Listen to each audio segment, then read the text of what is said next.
I got the juice, don't need no proof. 100 like the rum I drink that got me over you.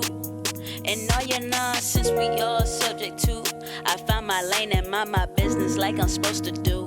Let's have a toast for all the obstacles that got us here. I put my glass up in the air to stimulate the cheers. Not because we made it, but because we making it. I savor the moment, the bouquet forever evident. Yeah. In my realm, I watch the times go by. I got the world in my hands, but I can't tame the sky. Dare I try, I might lose my mind. But it'll be all good after I'm done sipping this wine. Welcome everybody to Clueless Vino, a show where a guy like me drinks a wine, man, and usually kick it with some cool guests. But yeah, it's just me today. I don't know if I want to consider this an official episode, or is this just like a mid-season check-in? I wouldn't even call it mid-season. I have so many more guests that I want to do, so many episodes that I want to do. But it is a check-in, so I will be drinking some wine. It won't be new wine, but I wanted to kind of just catch up with some of the things that's happened over the course of the first 12 episodes, and yeah, just try to break things down from the beginning to now. So one of the first things I wanted to do on this special episode, I don't even know what to call it. What do you call this? It's really not mid-season. It's not a mid-season episode. It's like a we'll just call it a check-in. This is the Clueless Vino check-in, if anything. First off, let's check out the art behind me, man. Very excited about those. Those are pieces from Wiz Yakuza. Yeah, I love them. Three of my favorite things in life. Rurouni Kenshin in the middle, Cowboy Bebop to my left, Final Fantasy VII to my right. I just wanted to spruce up my art, man, and my aesthetic for the show. One of the things that you should know is if you can hear a fan in the background, that's because there's a fan in the background. It's hot up here, bro. Like in the wintertime it wasn't as bad. Like it gets cold up here, but it's not super cold, and it's an easy fix. I have like a heater I can put up here that would give me the warmth I need to finish the episode. But in the summertime, bro, it is hot up here.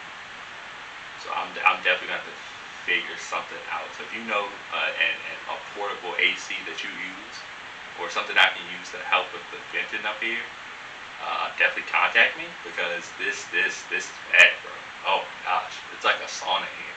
I could probably use this as a sauna. I just need to find a little smoke jump to come in here. Yeah.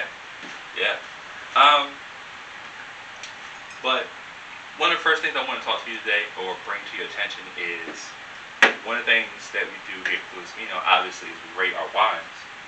And I thought about it. And I was like, wait, does anybody even know what the best wines I've had so far? Do I know what I've chosen as the best wines thus far on the show? And so I went back, did some research, and I just wanted to break down like the top 5 best wines I've had so far on Clueless Vino. What would be the point of having the ratings at the end if I didn't have like a system to just to show off where we're at on this journey? Because this is what Clueless Vino is, man. It's a journey. It's a wine journey for me. Figure out what wines I like, what wines I prefer, and then within those wines, what's the flavor complexes that I like. So yeah, I actually wrote it down. I have this piece of paper. Now I'm afraid to bring it over because like the paper will be flying, or the pages will fly through. But and this might be tacky. I don't care, bro. Um, it was actually a tie for number 5 as far as the best wines. And when I say these wines, I would suggest actually going to get these wines. I would recommend them for you to drink, because I think the common theme about these wines that are in the top 5, I think the common theme is that they have very bold flavors while also not being overpowered. I think a lot of the wines I've had thus far, they're I haven't really had a bad wine thus far. I did change some scores from going back. I think I gave Frank Dusac a 1.5. Actually, I had that again afterwards. That was actually a 2 now. I've actually dropped some too. One wine went from a 3.5 to a 3. But like I said, some of the wines I've had have been like overpowered in a sense where I don't mind having it, but it's not like I'm going out of my way to go get it again. But the ones that are on this list, I could see myself going to the store, seeing it in the store, and immediately buying it. Recommending it to a friend, bringing it to a housewarming, like, hey, just got a new house or whatever. What's for you is for you, and bringing it to them as a gift, because I think that's important to always bring a gift during a housewarming if you can, because it's just a nice thing to do. Okay, but at number 5 there's actually a tie. Moon X from episode 11 with Curtis, and the other was Viking's Blood from episode 9 with Danny. Both had really good flavors. With the Moon X, it was a smooth drink, in the sense that it's a red, but it didn't feel like drinking a red. Very similar to how your favorite cocktail, right? You're drinking it, and it's become so smooth to you that you don't get any of the bite of the liquor that you would normally have. But yeah, I really like Moon X, and with Viking's Blood, still the most interesting thing that I've drank so far on this show, because to me it was more like a liquor, because it had that burning sensation you get after taking a shot down your chest. I like, again, nothing has topped that as far as like out of left field for me. That was the one that's just been it was the one as far as just uniqueness to the wine industry or wine game that I've had thus far. At number 4 we have 19 Crimes Cali Blend from episode 5 with Brittany, man. She swore by this. I'm gonna be honest, I was gonna get it anyway because Snoop Dogg's on it. I'm that kind of person. But even so, a lot of times these athletes get into the alcohol game, and or even it's athletes, but like actors, a lot of them do liquor though. Like LeBron has his tequila that almost got him in trouble, and The Rock has tequila. Tequila seems to be the number one thing that they want to go to. I can't do tequila, bro. Tequila. But when it comes to the Cali blend, I think, and I don't know how much he had input on the wine itself, but it's just a smooth drink, really delicious. I think right after that episode, I think I finished that bottle. Really good, really smooth, and yeah, just tasty, man. Really tasty. Really tasty.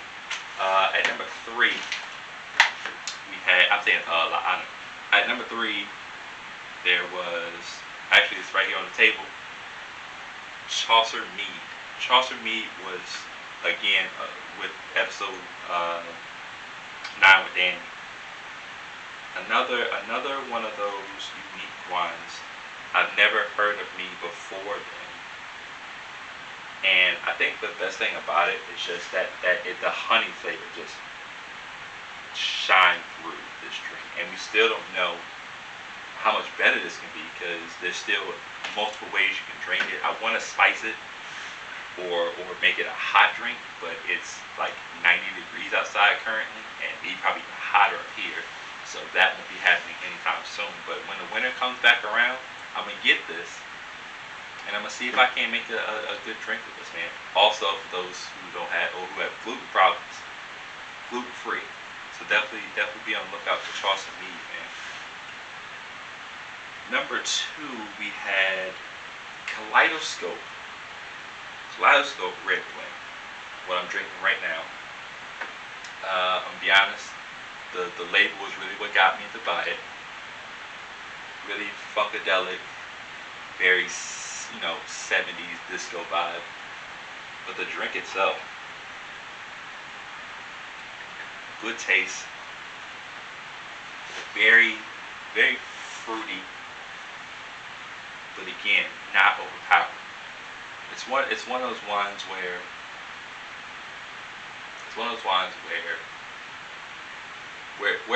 white wines typically are your let's hang out in the backyard, let's have a drink type of drink. You could do this with Kaleidoscope.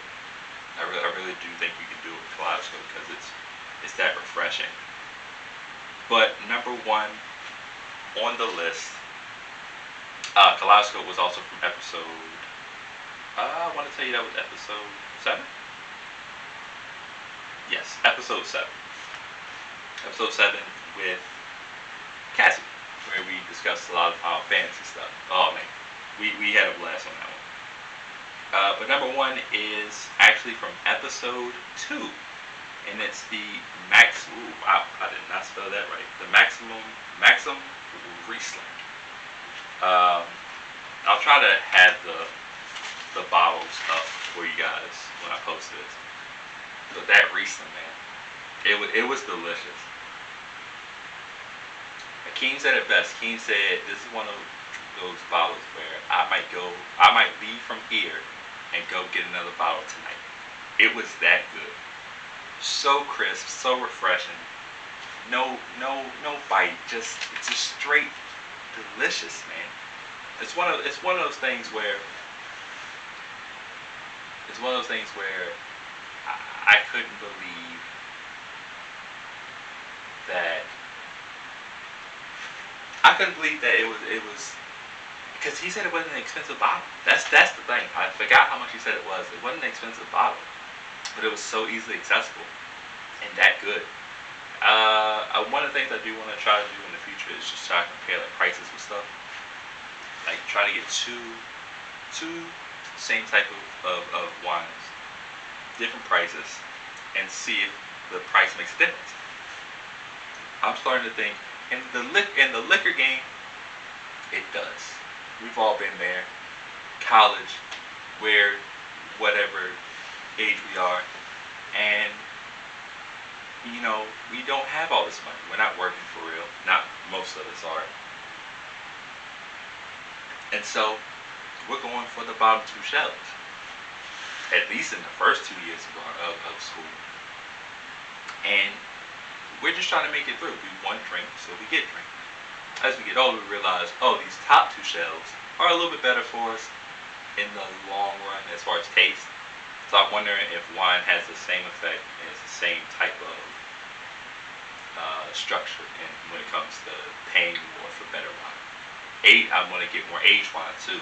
Speaking with Rachel on episode 12, has me really intrigued in trying to find a very high aged wine to see if, see how that tastes, see if that makes any difference.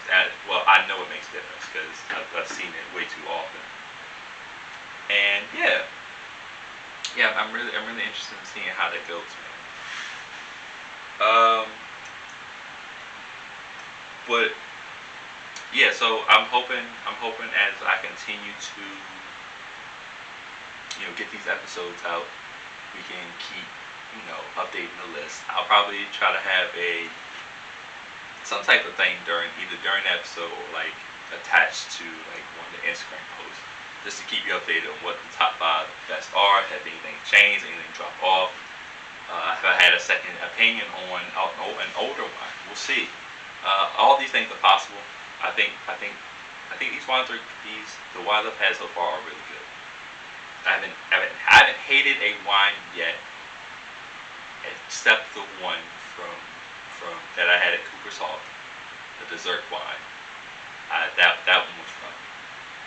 We didn't even ask for it. It was a free glass on the way out. And fortunately, the food was too delicious and the wine tasting was too great beforehand to really sully my opinion on it. But it was bad, bro. It was bad. It was like somebody just dipped like a piece of chocolate in some Robitussin, froze it, and try to give it to you as like hard candy. Like the disrespect was real, totally real. So while I'm here, I just want to talk about a few things, just to try to make this seem like a regular episode as much as possible. I don't know how many people will watch. I don't know how many people will listen, since it's just me. But what I've noticed is people flock to the guest man, and I think that's important. I think because that's really one of my major goals in the beginning. You see it in the Clueless Vino bio. Yes, I'm trying to find these wines, trying to find great wines to drink. But what I'm also trying to do is just trying to highlight as many of my friends, family, and just great people in general, man, who are trying to do things, do great things in the world, in their lives. I want to celebrate them. That's why I had Brittany on the show. I knew she was about to get her PhD. Shout out to Dr. Brittany. I wanted to have, I wanted to talk about like mental health stuff with like Bar Daddy and Kurt. I think those things are important. I want to continue to have these episodes because I think they're important. I think sometimes we don't hear as much stuff. We don't hear about these things as much as we should.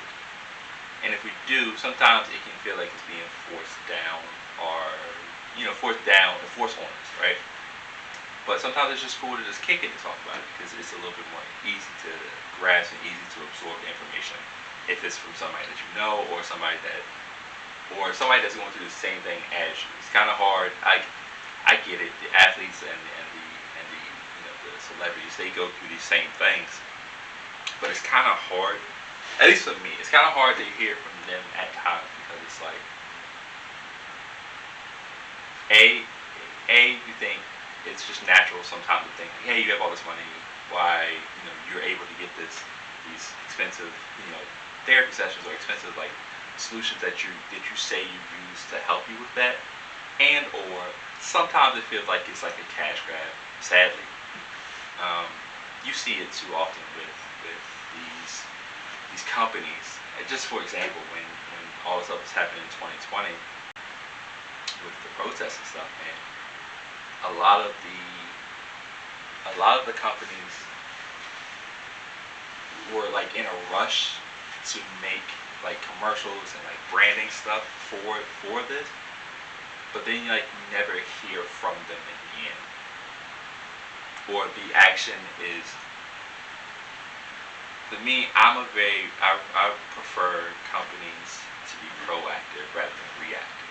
Because when you're proactive, it's like this was on your mind before something happened, whereas reactive is something's happened, so now you feel like the need to actually to respond to something. The weight of both is different, and there are some companies that it just feels like they're just waiting for these things to happen, and it's not genuine. Like, for example, actually I have it on my phone, so just bear with me. But Katie, Bar Daddy, y'all know, she just posted on her, on her socials about about you know about the LGBTQ community, and as far as you know, June is the month that we celebrate this community. However, a lot of times, what most companies are going to do is they're going to slap some rainbow branding on something for this month, and then after that, they're done with it. It's more like it's an attraction more of a genuine support system. So even she says, "Hey, Pride Month is coming up. One of the things that you can do is to support your local businesses that also support LGBTQ communities." And I think that's important because we as people need to be better at accepting differences. A lot of times, I feel like people are so ready to combat differences, even when it doesn't particularly pertain or involve them. People hate different. I don't get it. Um, why would we want to all be the same thing? It doesn't make sense to me. But let's do more, and let's support these communities, because at the end of the day, they're just people trying to live their lives similar to how you want to just live your life. You wouldn't want somebody micromanaging your life and telling you can do this and you can do that, or you can't do this and you can't do that, because it doesn't feel great, man. And I think it would be great to move in a way where we're focused on making the world a better place by staying the hell out of people's way when it's just necessary to just stay out their way. Because there's no point. There's no point to try to bring someone down because you don't agree with the way they live. That's stupid. That's stupid and sick. Mind your business, bro. Mind your business. So yeah, if you can, man, go out next month and go to local restaurants that are owned by by someone in that community, or go support, just show your support in more meaningful ways. Is basically what I'm getting at. That's where I'm getting at with that. Because at the end of the day, man, people are just trying to live their lives, and I'm a big proponent of, if it ain't involving me and if it ain't affecting me.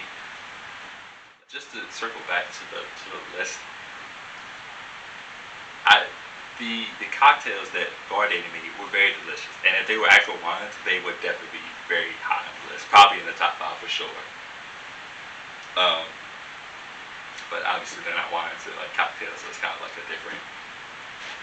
It didn't make the list for that reason. What else? What else happened recently? J. Cole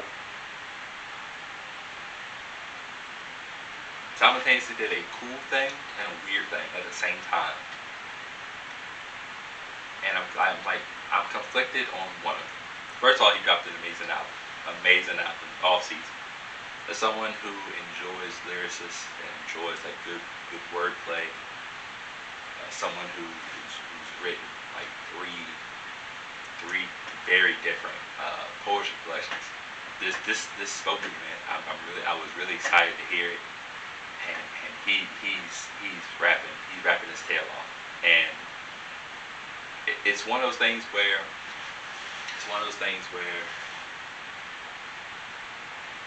he doesn't need to do it anymore at such a high level. Because I feel like a lot of rappers, at this point, Cole is 36, which is crazy to think. But a lot of rappers, this is where they start hitting a decline. or maybe not a decline, but like their music isn't hitting the same. Whereas I think this album could, for me, be his second best album, in my opinion, because of the wordplay and where he is right now. He's in a different zone, a different spot. I just love the way he still. Here's what I said, and I still think this kind of rings true. Don't take it as a jab. Take it as a. Take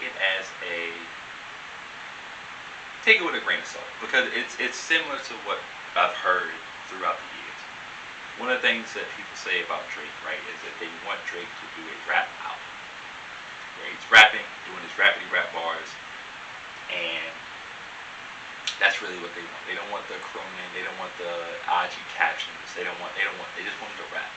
Which you still get the IG captions from his rapping. However, it's usually connected to some type of sing-songy pop song, right? Cole's The Off Season is the album that people want Drake to make. Is how I've described the album. J. Cole, for years, really tried to toe the line, because there's three things, right? There's Kendrick, who's the artist, who does all the creative stuff. He's creating stories with his album, right? There's Drake, who's the superstar, the pop star, I'm giving you the captions for your IG, I'm giving you your anthems. And Cole always tried to toe the line of being both. And it's not that he wasn't necessarily good or bad at it. I think it did affect some of his output as far as his catalog. Because you can tell where he wants to do the rappity rap stuff, but he also wanted to do the creative stuff. And then you get albums like For Your Eyes Only, where it just didn't click for me. But then with this one, it's like he finally chose a side, and it's kind of like how you get like Meat, right? It's 80-20, so it's like really 80 rap and 20% artist stuff. Whereas most times he's always trying to 50-50. And I feel like that was a great decision on his part, because it finally it lifted a burden off of him. And yeah, I think that's what people want Drake to do. But when you're someone like Drake, it's like, yeah, you may not want to acknowledge it, but Drake has done this thing where he's like, I don't need to. My formula's working, and I don't want to call it complacency, but people say J. Cole rap like the Rangers do again, and I think when you hit a certain spot like Drake has, Drake is the artist of the decade according to Billboard, right? When you've hit that high, it's like, why would I ever want to go back to a point where I was scrapping to make it to this level when I'm at this level currently and have been for years. So it's interesting, man. But the thing that Cole did that has me, kind of at odds is joining the basketball league in Africa. And I get it, for the league, it makes sense from a business standpoint. You get this big artist to come play for you. The eyes are there. You're getting this publicity. But in the back of my mind, as someone who tried to play overseas or play professionally, like you're taking, like there's a kid out there that could really be in that spot and use that spot, that they can't use it now because he's there. And sure, he's only playing like a few games, get to fulfill the childhood dream. But for me, it's just weird, and he's not a bad player. He's just a guy he's a guy where you're gonna pick him up on pickup, and he's better than the above average pickup dude, but he shouldn't be out there hooping like that, man.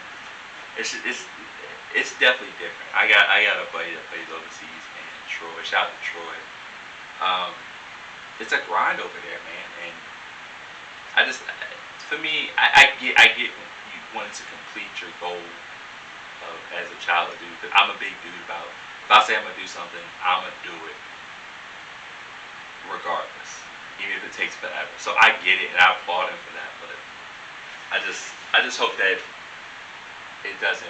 It's not one of those things where there's a kid out there who's struggling right now to get on, and his opportunity was there, but now he can't have it because of this situation. We'll see how it goes. Obviously, he you know he he he he's having a blast. I know he is. He's having a blast with it. So you know, good for Cole, man. Good for Cole. NBA playoffs just started. NBA playoffs just started, and the play-in tournament, right? There's been a lot of talk about whether it's a good idea or a bad idea, and I get both sides. I personally don't like it in the sense that I understood last year during the abridged season in which the season got cut because of the pandemic, and these teams were still clawing, and hey, give them the opportunity to get in the playoffs. I get it. We played 72 games this year in this season. I think that was ample enough time for teams to make the playoffs. And yes, did it enhance the games at the end of the season? Absolutely. Games meant more teams. Now, still understand that teams probably 1 through 3, 1 through 4 could still probably cut loose and be like, hey, dude, I'm just not playing. I'm not playing my guys. We're just gonna relax, whatever. Versus now the 4 through 6 guys or the 4 through 8 guys, they played hard those last few games because they're trying to get better seeding or they're trying to get into that 9-10 range so they can get a shot to play in the play-in tournament. I just think if like you're 9th or 10th, bro, 9th I can kind of get. 10th, and depending on how many games you're out of it, it's like at this point, man, like you're kind of like you can get lucky to get in, and I don't necessarily think that's fair or great.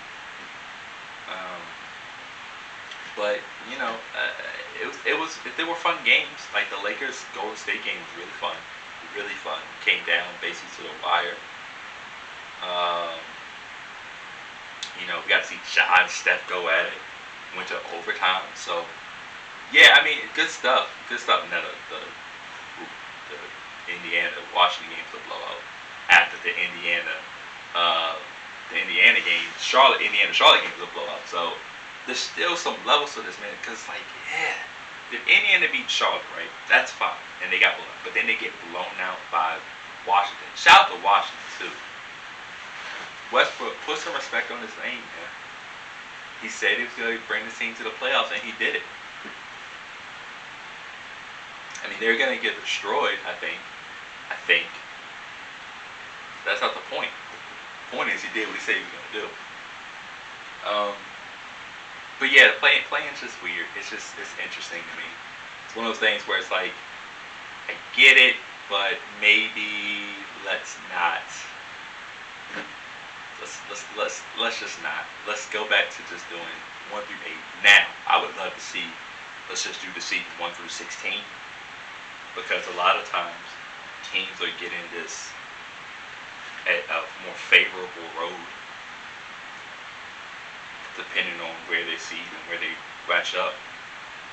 But if you open it up where it's like there is no conferences and this is 1 through 16, so the Nets or the Utah would have to play like a random Washington Wizards, and then like maybe Phoenix would have had to play the Hawks or something weird, right? Where like the matchups would be a little bit different, and it would be more interesting than your typical conference matchups or whatever. So I would like to see that more so than the play-in tournament. We'll see what Adam Silver does, man. He's up until about recently, he did a good job, but he's been doing some iffy stuff as of late. But we'll see. let's get into the Mortal Kombat movie. I was a big fan of Mortal Kombat growing up. I was a Sega kid, so Mortal Kombat, I had the stuff with the blood in it, right? Not like you Super Nintendo weirdos where you just got nothing. I got the real fatalities. None of that, oh, the screen goes black. No, I'm seeing homeboy rip the spine out of dude's body. That's the type of stuff I'm on. Um, so when they said that the new Mortal Kombat was coming out, I won't lie, I was excited. And then I saw the trailer, and it had everybody that needed to be in the movie, right? I thought, because when they showed who would become Cole in the trailer, I'm like, oh man, look at Johnny Cage. It was not Johnny Cage. That's some dude named Cole who isn't in the game. He's a totally original character. And just looking at the trailer, I was like, I don't know how much of this is really Mortal Kombat. So I watched the movie last night with Anna, and here's the conclusion that I came to.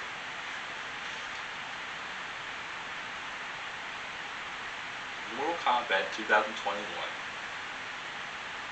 is a good action movie. If you said to somebody, hey, I got this action movie where there's some good fight scenes, there's blood and guts everywhere, and the stories about some guys and they're trying to stop some evil bad guys. Evil bad guys? Yes, duh. They're trying to stop some bad guys, right? If I just told you that, and I'm like, hey, then it's a decent action movie. If I come to you and say, there's a new Mortal Kombat movie out, and I don't explain any of that stuff to you, and you watch that movie, you'll be like, this is not a good Mortal Kombat movie. So it's a decent action movie, but not a good Mortal Kombat movie. And the reason I say that is because it never felt like a Mortal Kombat movie. Like, I could have replaced some things. Like, if you take away them mentioning Mortal Kombat, it just feels like an action movie, right? It feels like a bloody action movie. Like, one of the things that made the original one in the 90s so good is that it felt like Mortal Kombat. Even if the acting was bad, even if the dialogue was cheesy, it still felt like Mortal Kombat. It felt like a tournament being held, even though the structure was terrible. It felt like Mortal Kombat. Whereas this movie felt like me following Cole as he tries to find the strength within himself. And that's what that movie felt like. This movie felt more about Cole than it did about Mortal Kombat. Again, we had the characters. We had Jax, which his actor was kind of rough. Again, and the dialogue in the movie was cheesy, but not campy type cheesy. Like, the dialogue in this movie is bad. Unless your name is Kano, the dialogue in this movie is horrible. Kano definitely was the man in this movie. Absolutely, bar none, the best character in this movie. And yeah, it felt like things were forced.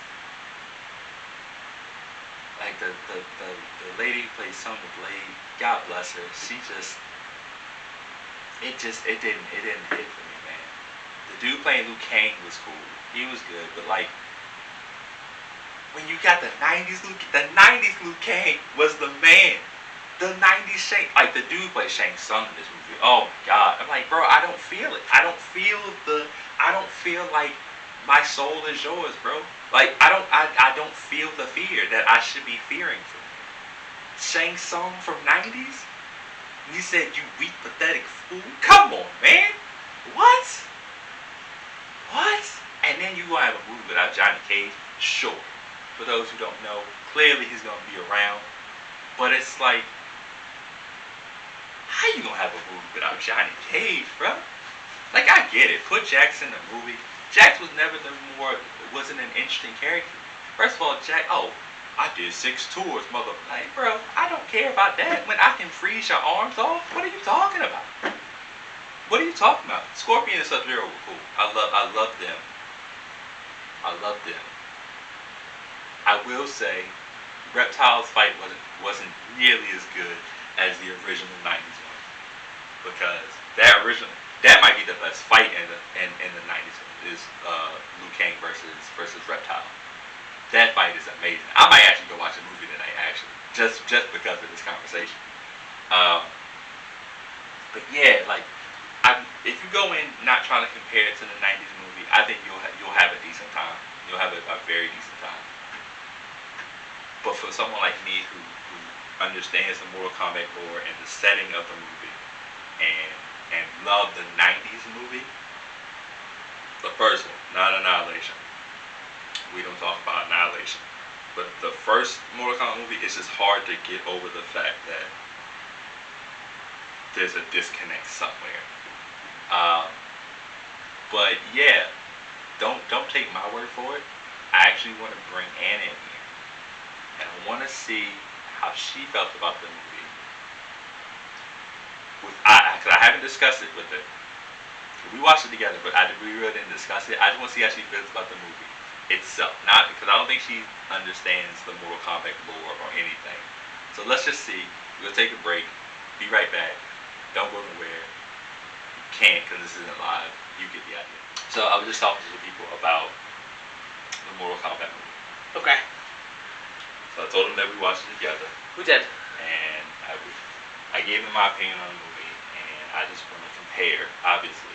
Uh-huh. And I just wanted to try to break it down as simple as possible. Okay. So, for you.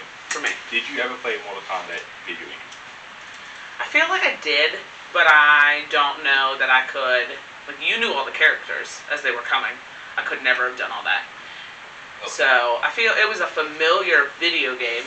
Okay. Like, if you tell me Mortal Kombat, it comes to mind. The Right. concept and some of, like, the style of the characters, that kind of stuff. This is about as deep as it goes for me, though. Right. So, as far as, like, the lore and the setting, sure, but not the story behind it. Oh, I had no idea. Some of the stuff that you were explaining to me, I had no idea. Okay. So, as someone who isn't necessarily a Mortal Kombat enthusiast, or we'll even say a fan to the point, you just Okay. know of Mortal Kombat, obviously. Right. How did you like the movie? I mean, I thought it was good. I felt like the flow of it was okay. Mm-hmm. I felt like there wasn't a lot of stuff. There was some stuff I had to ask you because I didn't understand some of what was happening, or like the importance of it. Mm-hmm. So some of it I didn't fully understand, Right. that part of it. But I mean, overall, I thought it was pretty solid. I mean, it didn't drag on for too long. The fight sequences were good. It was very gory. Yeah. It's very gory. I mean, they nailed that part. They definitely nailed the gory part of it. And I said that. Yeah. But I mean, I know you were disappointed in some of it. For me, because I don't know it like that, for me just coming in and watching it, I was like, okay, like this isn't the worst thing in the world, and if they did another one, I would definitely watch it with you, because I thought that it was engaging, and I mean, it was interesting and stuff. Right. So, like what I said it was a decent action movie. I would agree with that, yeah. But I didn't think it was like a good Mortal Kombat movie. Okay, see, and that part of it I don't know. So, Right. like, when I asked you why you were frustrated, or, like, what about it didn't sit right with you, and you explained it to me, it made sense, and I could understand where you were coming from. Mm-hmm. Like I said, from, like, almost like an outsider coming in and just watching it, it felt like a very good, like nothing felt silly or like overly, like you knew it was coming from a video game. Right. So like some of like their costumes and the characters and like their movements and stuff, I went in it anticipating that some of that would just seem a little like how it does in a video game. Like you have to suspend belief. Right. Kind of a thing. But I thought that they did it well. It wasn't like cartoony and like the CGI wasn't to the point where you're like, what the hell am I watching? Yeah, some stuff can be really bad. I agree. I would think it was bad. Like I said, everything, they nailed some of the stuff. Like it felt, I was like, oh, this is Mortal Kombat. Okay. But my thing is, I said that if you take away any mention of Mortal Kombat and them explaining anything about Mortal Kombat, like the little markings or whatever, it's just a regular movie. Like you could have made that movie without any of the mention of it, and like, oh yeah, this is still like a decent movie. Yeah, they made it very. They try to make it as accessible to people who don't. Yes, and I agree with that because it wasn't. If you hadn't explained the storyline to me, or like the rivalry or whatever it is, and like the backstory, I felt like I still could have enjoyed the movie and could have sat through it. Right. It wasn't to the point where it was like, I have no idea what's going on here, and you can't. It's not one of those movies where you have to have a bunch of background in order to watch it.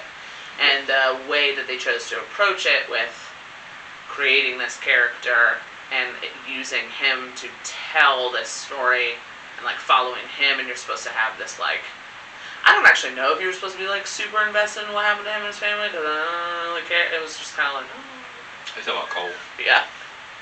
It just. I don't understand it. I didn't understand the need for him. Like, I feel like we could have gotten to the same point across.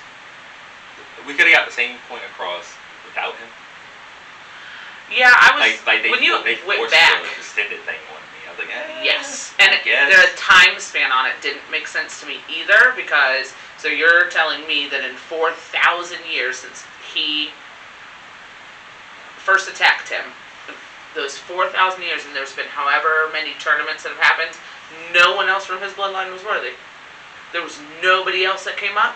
I mean, listen, I get that. That's something. That's another one to suspend your belief. Okay. Like, sure. Like, you know what I mean? But I guess with me, it's like, first of all, how worthy is it? Boy gets his ass beat in the first 10 minutes of the movie in the fight in the A jump. Yeah. I'm like, what? No. And then they gotta oh, he has the Antra or whatever Antera something. I forgot what it was called. But I don't remember what it was called. Where you have to find it. I'm like, I guess you gotta give them their powers. Like they gotta find a way. But it just felt like it was one of those stories. Like, oh, look at the guy. He's here to save the day. I'm like, you could have just given it to Liu Kang like the original. Well, and to be completely honest, the way they go through it with everybody earning their or finding their stuff didn't all make sense to me either because the one dude gets it when he's like mad and I'm like, but we've seen him mad before, so I don't understand why this time was different. And then the one chick gets her mark because she kills the guy, and then she shows up in the next scene and she's already figured out hers out, and that didn't make a lot of sense to me. Oh, I just again, it's not a bad, it's a decent action movie. I mean, I wasn't mad after we watched it. I wasn't like... Yeah, I wasn't like... I've watched we have watched plenty of movies together. I get really upset that I wasted time. That we wasted time. But, I mean, it was... What's a movie... What's a movie that you said we watched where you've been like really disappointed or like really upset that you won't get the time back? It was one of the Conjuring movies I remember going to see, and I was like, that kind of sucked. It was was it the Annabelle Origin one? The one where they're in the people have not a hotel, it's an apartment? Yeah. So that one wasn't good. There's 3 Annabelle movies, right? There's 3. It's not the first one, it's the second one. Was it the second one? But it was her... No. It's the first one. It's the first one. Because the first one it's confusing. Is they're in the hotel. The second one is it's her origin, and that's the one with the little girls and stuff. Yes, and that one's fine. That was really good. That one was fine. I like that. There was the one with the couple, and they have it, and like there's literally the only like jumps and like scary stuff was the same stuff you saw in the preview. Yeah. So that was stuff where I was like, okay, I'm mad that we sat through this movie. Like, I'm mad that we sat through this movie. Another one is The Nun. The Nun was horrific. The Nun. I was mad that we wasted our time on that. That one was really bad. That one had no... They set it up to be so good, and then it was like it was very disappointing. Like it was the ending. It was flat. When it didn't, none of it was like, oh, this is like good, like okay, like whew, like okay. None of it really gave you those like vibes. A lot of it didn't make a lot of sense to me. I didn't fully understand a lot of the story and where they were going with it. It was a very religious based story, which I'm like, okay, I understand she's a nun, but yeah, I don't know. That wouldn't have bothered me so much if they tied it in.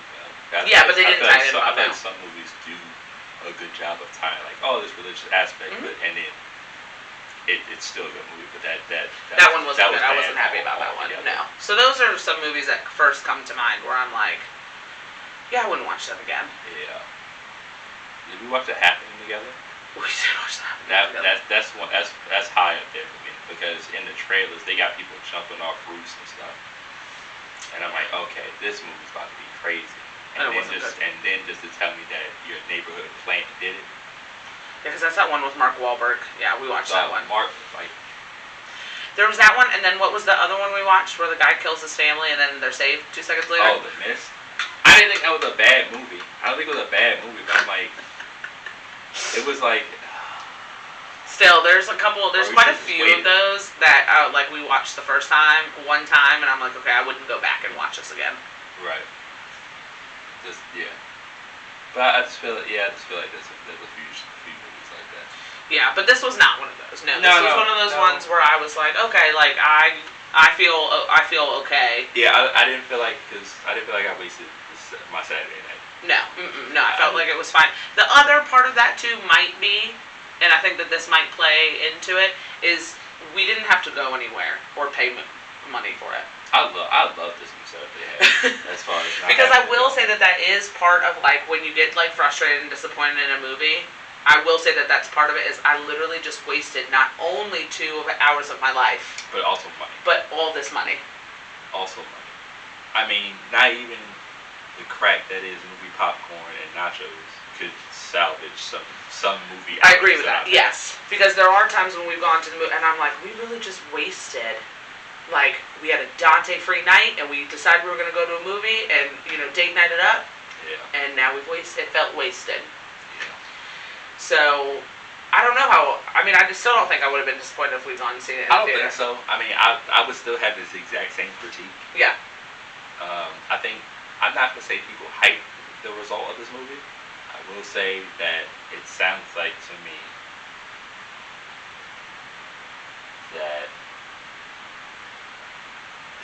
that they liked it more for the action aspect of the movie versus being a Mortal Kombat movie. That's how I look at it. Okay. Now, did you go ahead and talk about the original versus this? I did. Okay. And I said, like I said, the thing about because the dialogue in last night's movie was awful. That was some of the worst dialogue ever. But the 90s dialogue is just as cheesy. Yeah. But it's campy type cheesy. Got it. Where it's like, oh, like this is fun. Where that is like, this is corny. I don't remember a lot of the dialogue from last night, to be completely honest.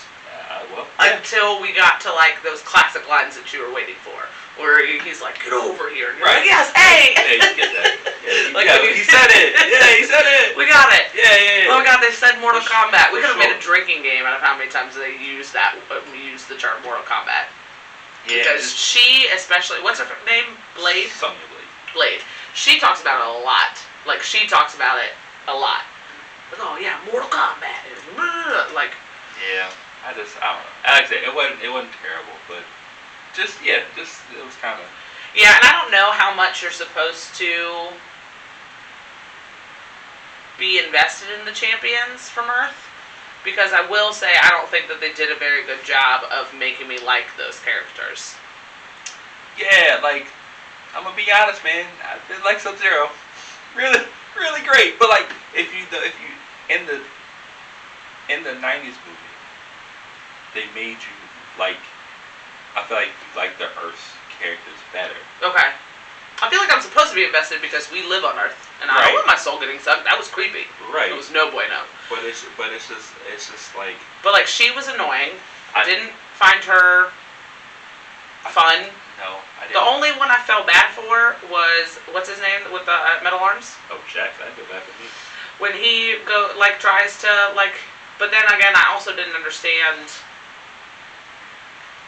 I just had a hard time with the whole concept that you guys you realize that he had this mark or that he got it from somebody, you knew that had happened, but that's really all you had figured out. But then you were stalking Cole, so how did you know he had the mark? It just seemed, I don't know, some of it I feel like they could have done a better job with some of the storytelling, if that's because that felt like how it was supposed to. That's how they were trending it. Right. They went through all this trouble to set up his story and his, kind of, his backstory. Yeah. I don't know.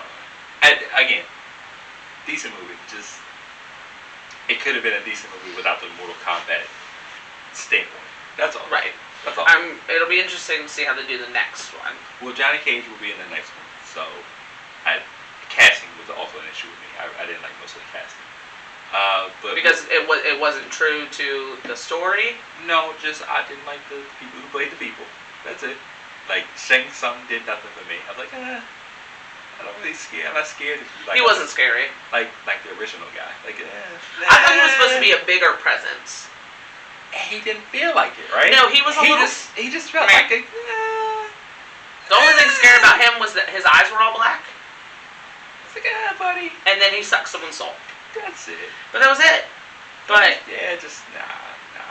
he didn't have the presence like old boy did. No, I thought he was supposed to be this commanding. Yeah. But nothing crazy. Anything else why I still have you? Anything you want to talk about? No, I mean. Sure. I'm saying. Yeah. Okay. No, I mean. Yeah, I mean, I'm not mad that we watched it, and if we'll watch the next one together. We'll see. Yeah. How it goes. I don't know if this reaches. Yeah, it's hard to think about. There was a list they did of the top movies based off video games, and I don't know. I don't think it's a crack top 10. I don't know if it's a crack top 15. Maybe 20, 25, maybe. I don't know. Honestly, the thing that stands out to me, like we were talking about, was how well they did the gore part of it. It wasn't great for me, but it made me want to throw up. So I guess that is good. They did a good job. They did a good job. I can't be upset at that part of it. No. And because gore and McDonald's, gore and Mortal Kombat, God. Okay. I don't know where that came from. MK, MC, I don't know. Sure. But those two things are synonymous with each other. So they nailed that, the dude with the hat and how I'm saying, that was cool. That was cool. That was very cool. At the opening, the heart thing, all that stuff is what I wanted. The opening sequence with the guy, where he was chopping people up with the spear that was on a rope, that was cool. Yeah, it was a connive, but I feel you. Oh, okay. Sure. It was a gardening trowel. It was a connive, but okay. But did you see? She was gardening with it. Yeah, that's what. Okay. That's why I thought it was a trowel. All right. And but like I said, I like that too. I did.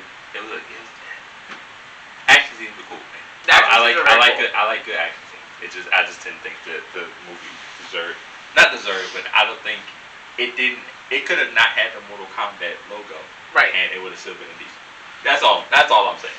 Yeah, but once you say it's a Mortal Kombat movie, it has a different type of expectation. Right.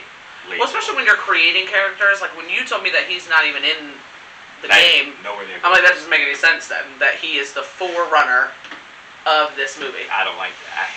Weird. I hate when they do stuff like that, bro. You got characters you can just put in there. Liu Kang is supposed to be Earth's savior. That's the guy. So I don't understand why we couldn't just follow him. And let it, but they gotta. Because the whole storytelling gotta tell this genetic whatever descendant thing didn't. I just wasn't a fan. Until the end, it didn't actually play in anything. More of his useless for like half the movie.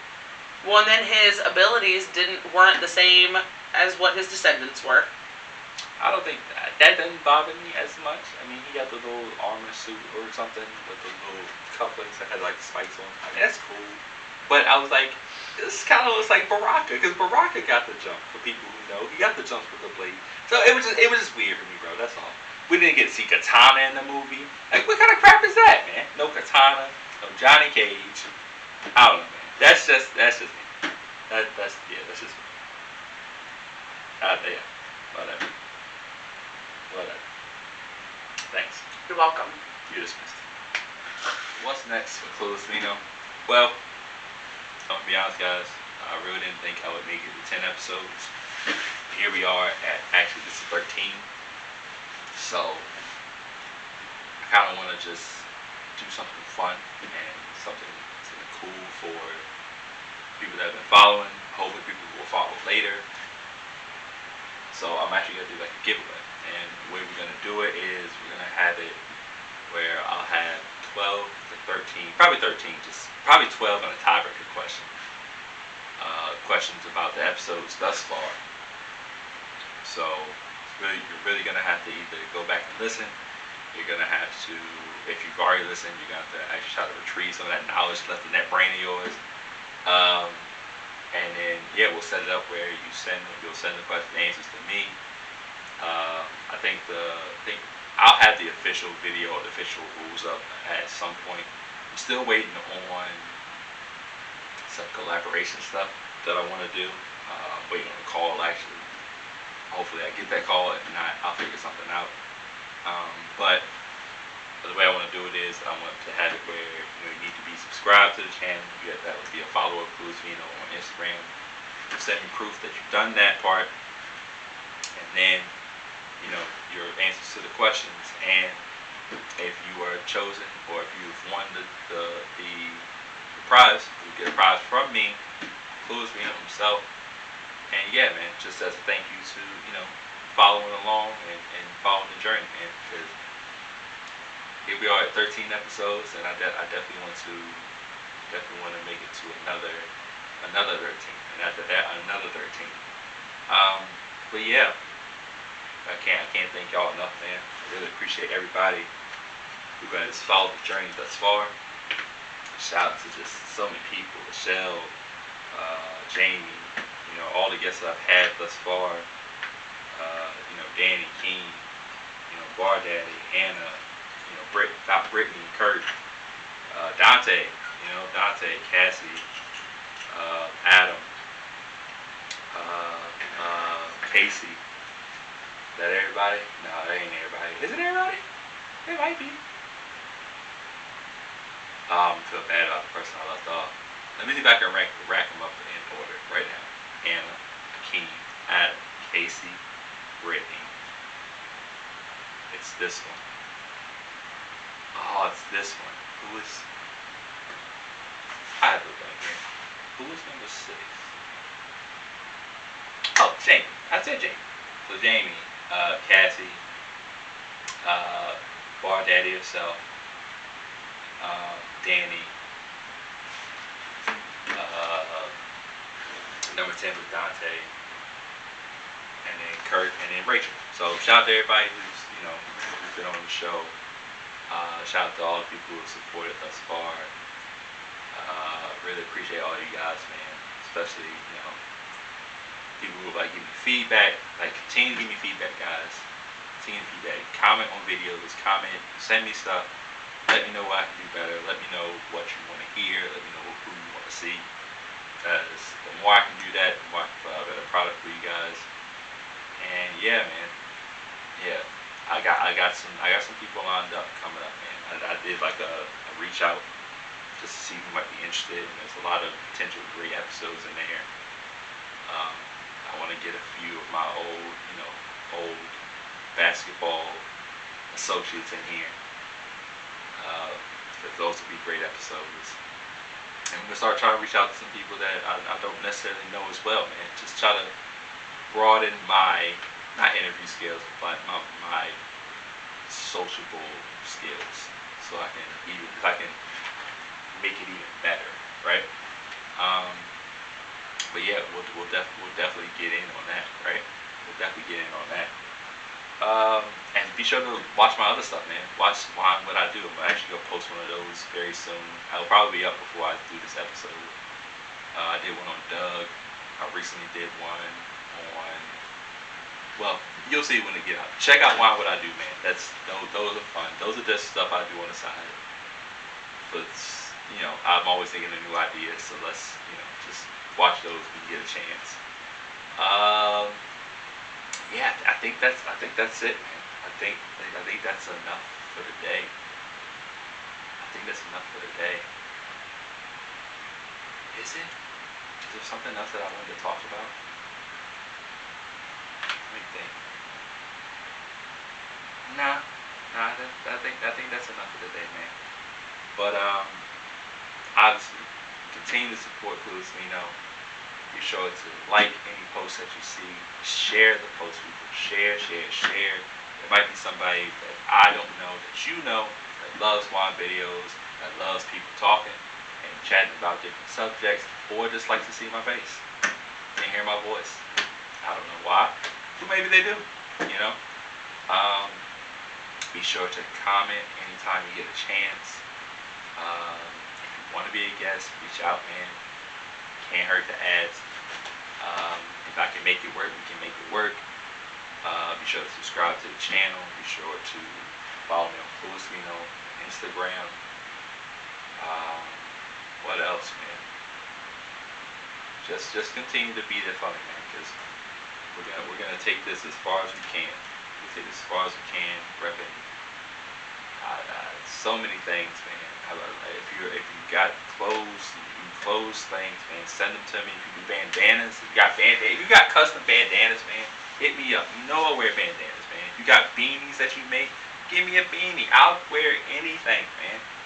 Come on. You know what I'm saying? Because if not, I'm gonna wear this Dragon Ball Z stuff and match it all over the place. You know, man. You know what this is. I'm gonna do more anime stuff too, because I'm a big anime guy. So I'm gonna start like a little anime side project, probably similar to like What I Do, but just talking anime, my favorite stuff on there. So any anime lovers, be on the lookout for that. Shout out to Nicole Lerner, man.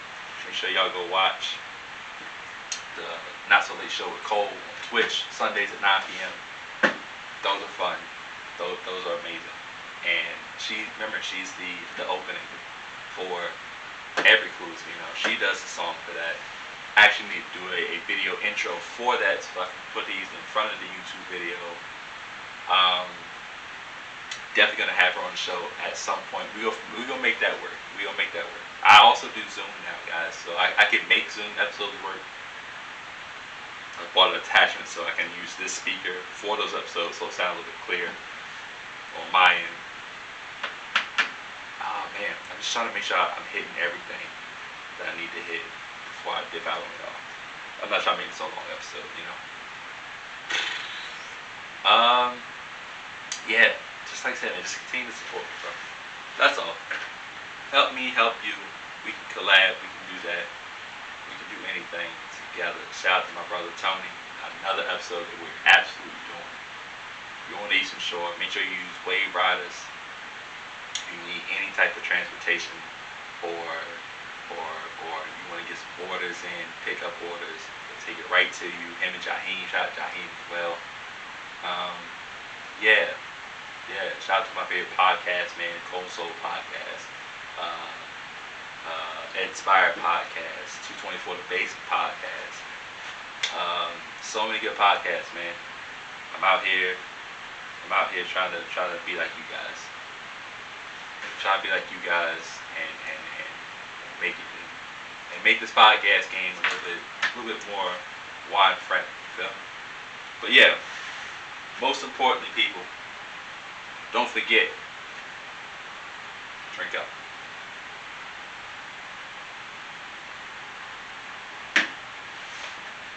How do I do this on Sundays?